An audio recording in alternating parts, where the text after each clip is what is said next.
you're breathing, you're smiling, celebrate that. Think about small things to celebrate. You don't have to celebrate finding the cure for cancer or winning a Nobel Prize. Yes, that would be great. Let's celebrate that. But celebrate the small academic wins, celebrate the small professional wins, celebrate the friendship wins.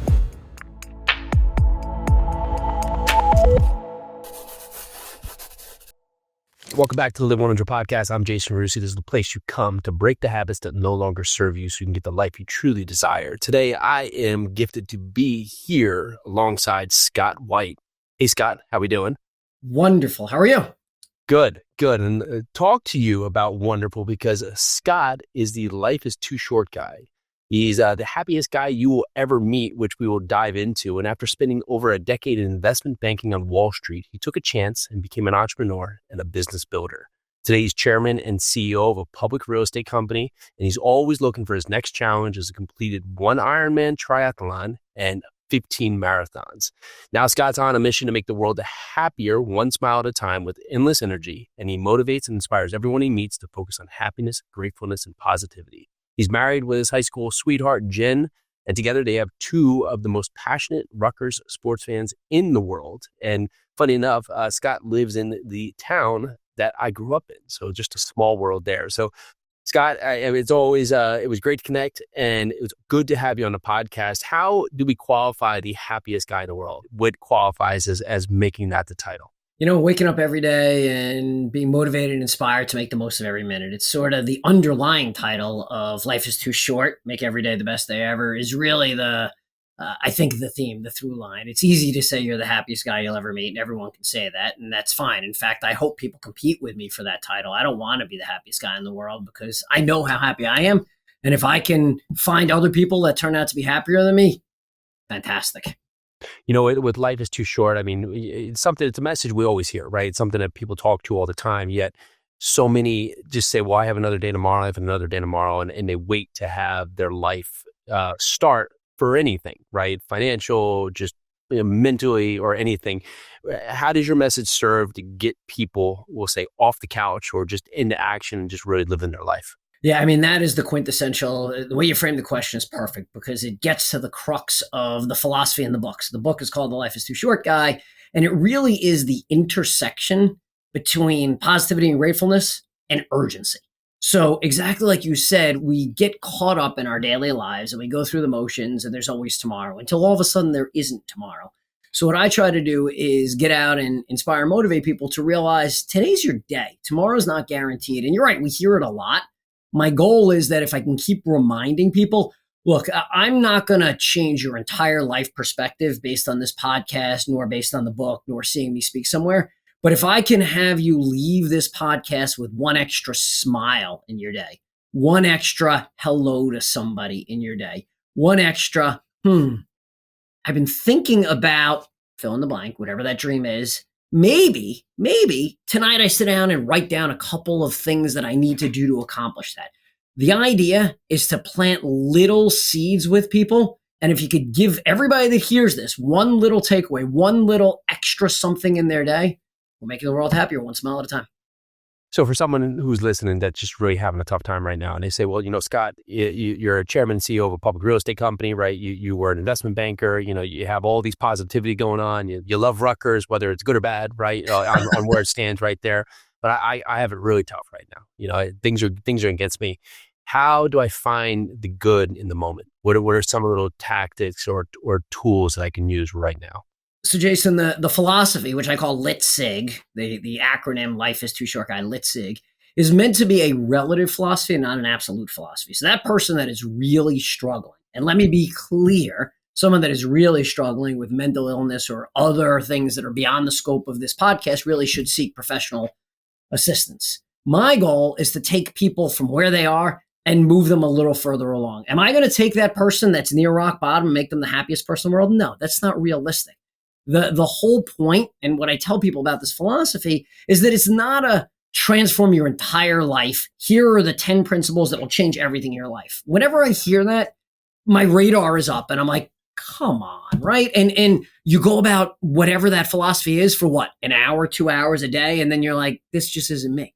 So what do? Simple things. What did I just say to you? I said, smile. Mm-hmm. And you smile. There it is. Mm-hmm. Boom. Right. You wait and you think about, okay, so I just smiled. As a result of me smiling, I feel better. Your brain produces endorphins and dopamine, which make you up to 25% happier merely by smiling. Is that going to change your whole life? Is that going to dig you out of the doldrums? No. But if you're 25% happier just from smiling, so as you listen to this, you're like, okay, so how do I put that in action? Okay, smile right now. Yeah.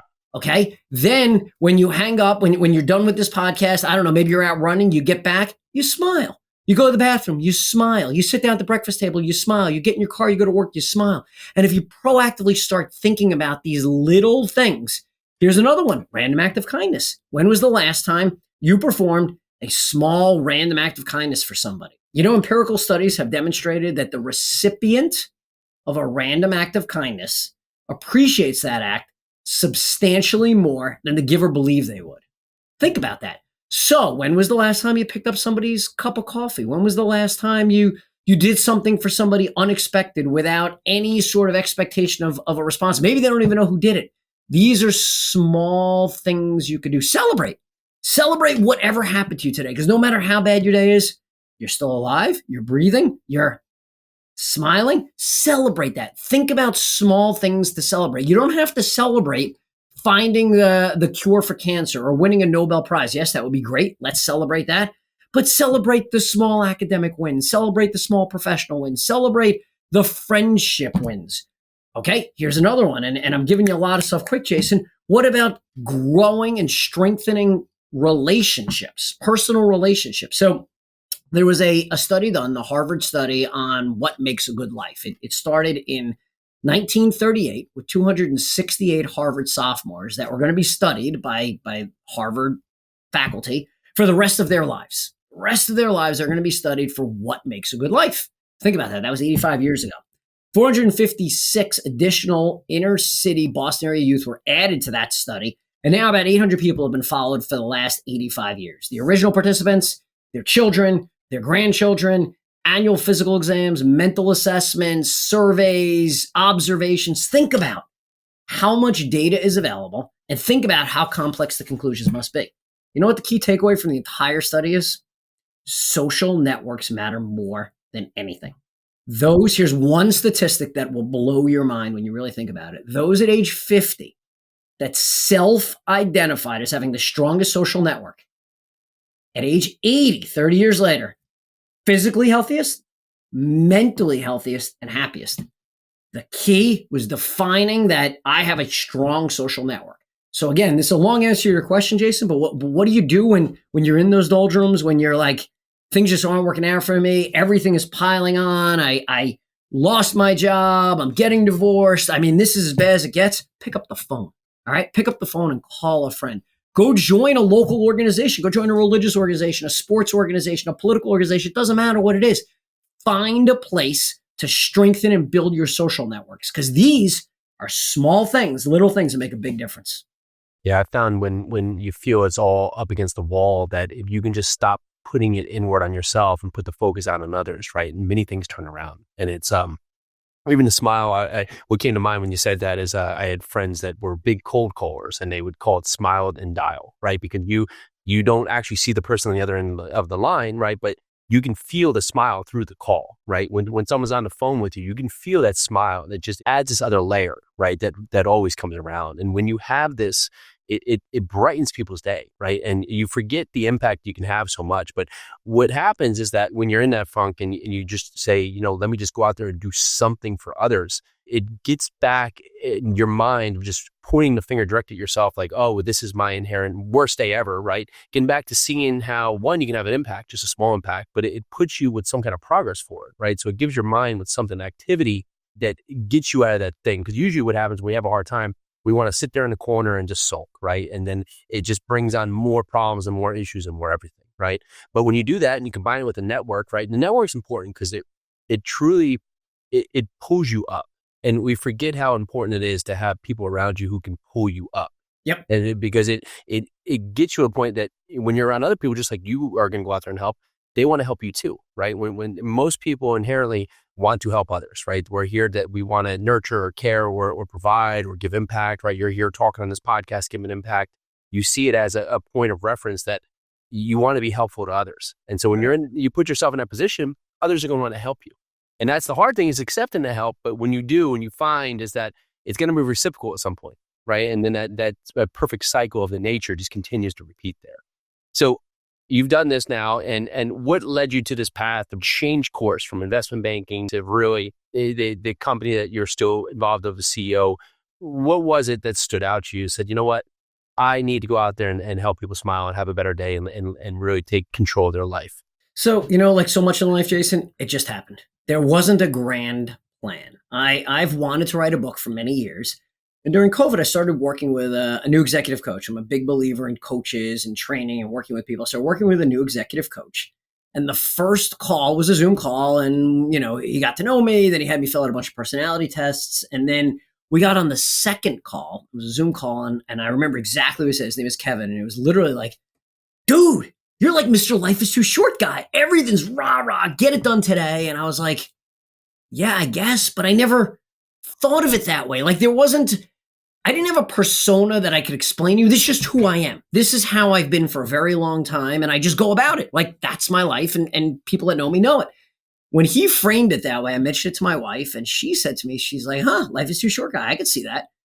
Maybe that should be the book you always wanted to write. And I was like, what would that book be about? Like, me and Life is Too Short? And she's really good about, she planted that seed and she watered that seed a little bit. And I sat down and started writing, and it took about a year to write it. And what started as a challenge, let's write a book, became a passion project. I really enjoyed it. And then it became an obsession. After I published the book, I then started hearing from people who had read the book about how much of an impact it had on them and their lives and how they'd given it to people. Then I started getting out and speaking. I started speaking at conferences and speaking to companies and organizations and teams. And the response and feedback I got was just mind-blowing. It really transformed my life by getting this positive feedback. When I think about my career and what I've done with my life, I've done a lot of wonderful things. And I'm very proud of what I've done, so I don't mean to diminish it. But as I think about the roles I've served on Wall Street and in real estate, look, you're in real estate, I hate to say this, but you kind of move papers from the left side of your desk to the right side of your desk. And then back to the left side of your desk, right? You're doing deals and you're negotiating, you're calling people, and all of a sudden I'm getting up on stages around the country. I'm talking to people and they're coming up to me afterwards and telling me what a positive impact that I had on them. And then I hear from them weeks later. These are real examples. Heard you speak. I bought an airline ticket to go see my mom. I hadn't seen her in years. I joined the church choir because you talked about the power of community. I'm learning to play the piano because you talked about challenging yourself and getting outside your comfort zone. I had somebody come up to me about 3-4 months ago. I was speaking to a company at the end, a guy in his probably mid to late 20s. He said, really amazing. Thank you so much.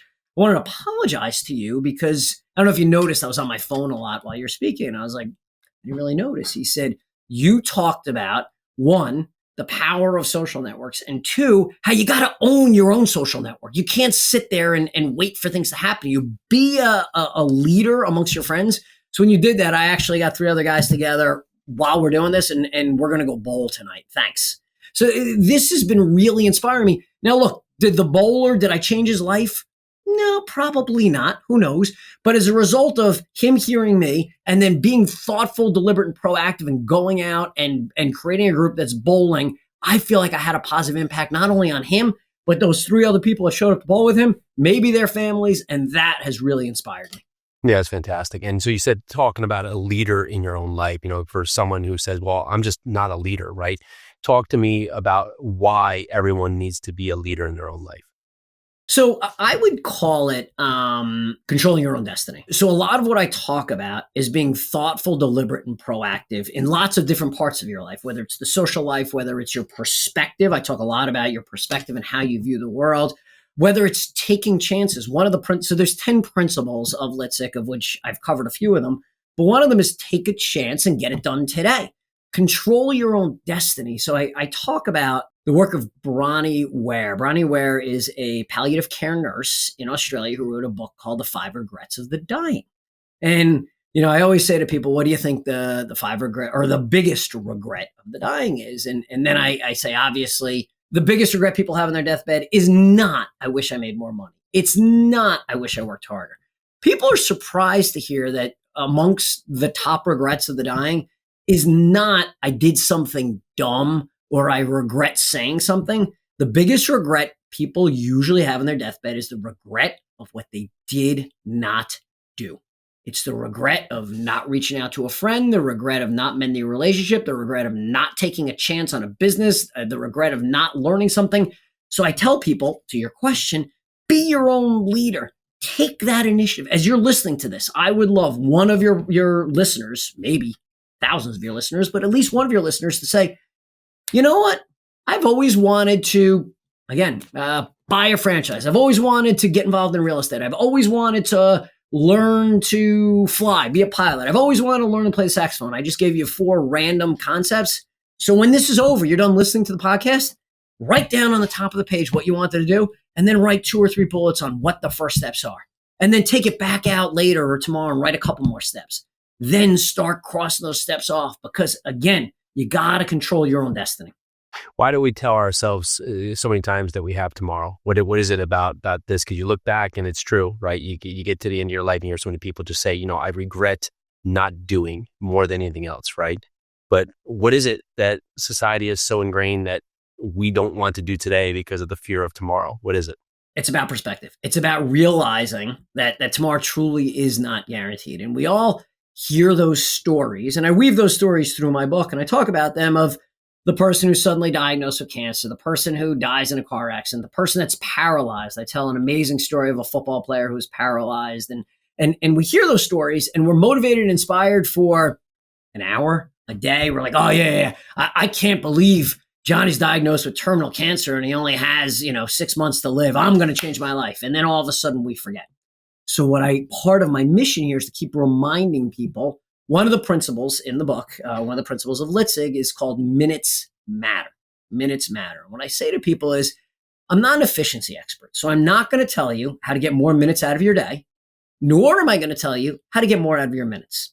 What I'm going to tell you is to change your perspective about how you think about minutes. Here's an example. Here's a visual that every one of your listeners can take away, and I really hope they do and think about it. I say to people, I want you to picture a barrel.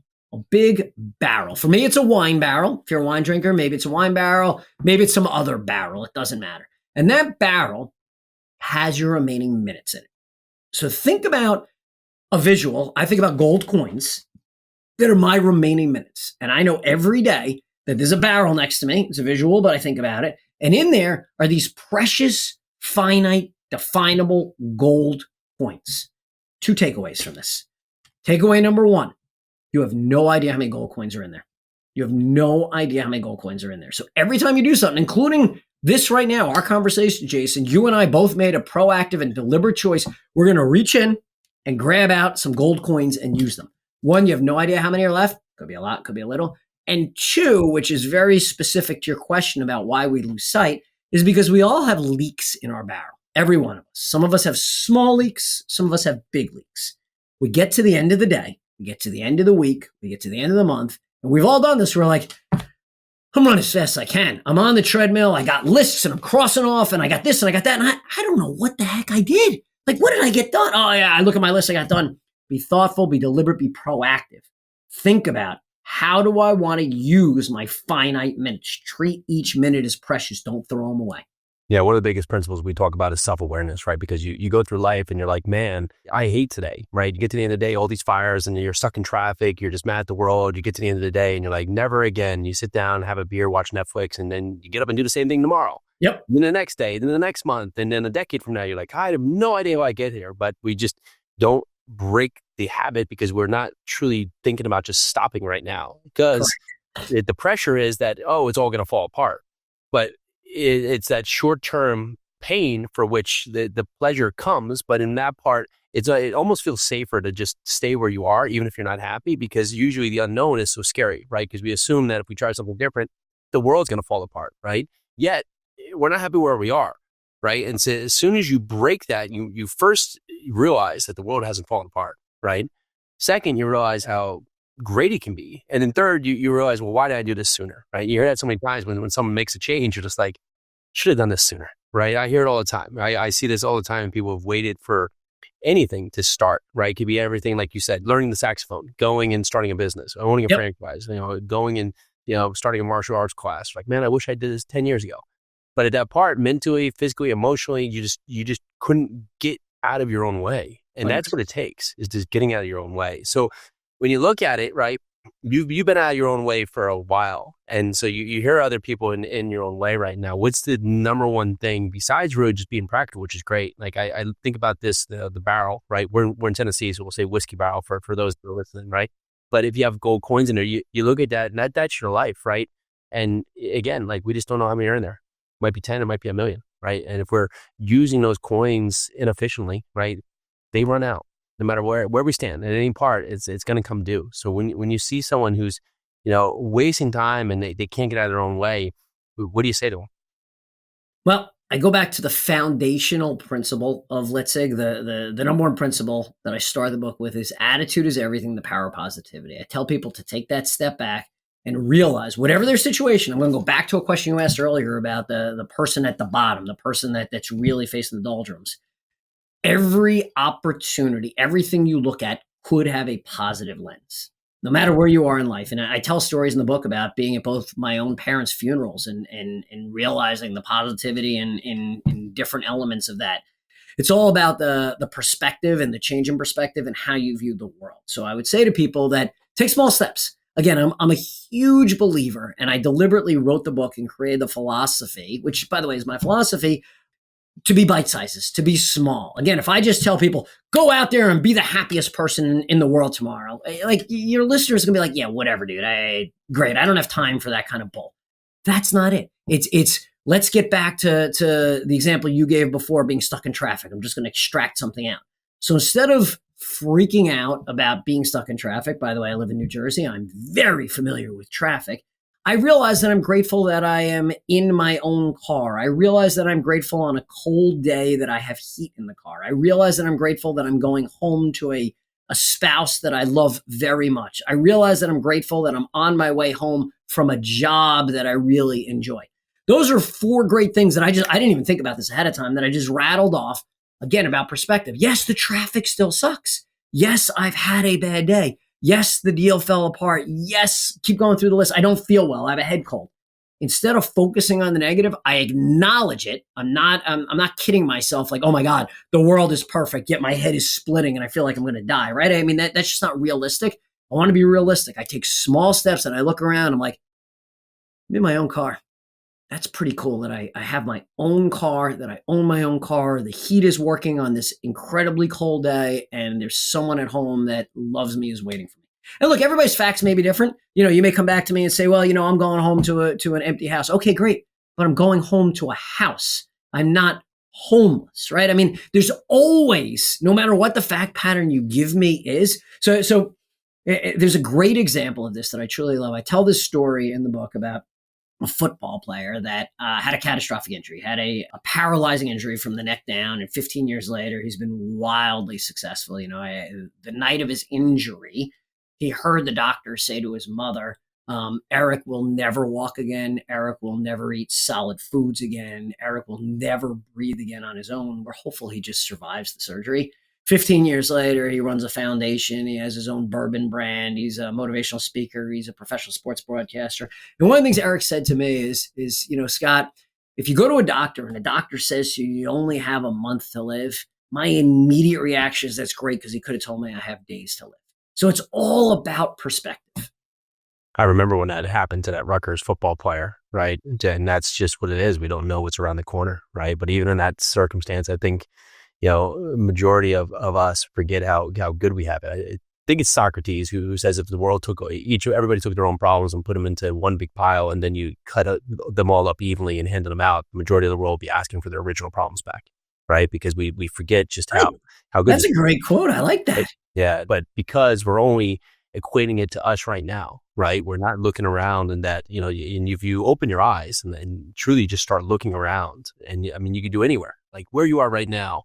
There's someone within probably year's reach, within a radius of a quarter mile that is facing a tougher time than you, right? No matter how we sin. And when you look at that and you take it away from just the negative and put it to the positive, right, the world becomes your ocean, right? And that's a lot with what happens is that we see everything from the pessimistic view. It gets back to that hunter-gatherer, just trying to survive attitude of just, I might get killed by a saber-toothed tiger tomorrow, right? To the point of just saying, man, if I can just look at what's good out there, well, what happens? Opportunity comes.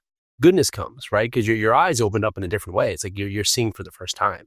And when I hear this, the Litzig approach, it resonates because each of us, no matter how much we work on this better, right? And it's not like you're asking for hours or the minute approach, right? You're asking for minutes. Like it usually is, we'll go around, like it's like if you had a splinter in your side, right? Or a splinter in your hand, like you would take that splinter out, right? You'd be like, oh, let me just get the splinter out. But we go around in our life with having like one bad thing happen in a day. Maybe it was like you get cut off in a car. And so of the day, now you have 24 hours. And now this like 19-second thing is someone cut you off, now ruins your day. And when you can get away from that approach and say, well, 19 minutes or 19 seconds was ruined, but I'm throwing away the other 23 hours and 59 minutes just because of that one moment. And that's usually how we go through life. We just say, man, let me continue to focus on the negative, but you just literally turn it upside down. And that's what it takes sometimes. You just, whatever you're doing right now, if it doesn't fit the mold and you're not happy with it, well, just do the opposite and find a little goodness, right? And so with the book, one of the biggest eye-opening things was just putting your message out there. And you've talked from the stage, a couple of the messages come back, but you had that point where you said, I'm thinking about a book and I didn't do it. And then I finally took action and finally get it out there. You look back and you're like, man, why didn't I do this sooner? Of course, right? Throw a message earlier, but what's something that's resonated with you by putting a book out there to the universe? The positive impact I've had on the world. I've heard from so many about the positive impact, but what really resonates with me in the back of my mind is all the people I'll never meet. So all the people on your podcast, maybe someone will reach out to me. I encourage people to reach out to me. I'd love to hear from them, but most I'll never meet. And there are people that will pick up my book, hopefully years from now, that I'll never meet. And I like to believe, actually, I do believe that I'm having a meaningful, positive impact on the world through this message and changing people's perspective. Again, little steps. This isn't change your entire life, change your entire world, but small steps, small little things. I feel very grateful and I'm very excited and happy about the positive impact I'm having on the world. Yeah, we feel really grateful to have you putting that message out there because it needs to be said more. Well, Scott, thank you for coming on the show. And with that, tell us where we can find you, where we can find the book, and what's the best way to connect with you. So I would say check out my website, lifeistooshortguy.com. You can get the book there. You can learn more about my speaking engagements, and all my social media connections are there as well. I'd love to hear from your audience. I'd love to hear what resonates, and I'd love to hear positive things that I've done for people. That's amazing. Well, Scott, thanks so much for being on the show. And for listeners, thank you for jumping in here, diving in, listening to Scott. If you can do something for us, the most impactful thing you can do for us is get out there and share this podcast for someone who needs to hear this message. Because I know through listening to these last few minutes you've been with us here, you know someone out there that needs to hear this message, get a smile, get a win back on the board, and just start to make the change that they need in their life. All right, that's what we have today. This is the Live 100 Podcast. I'm Jason Yarusi. Let's do this.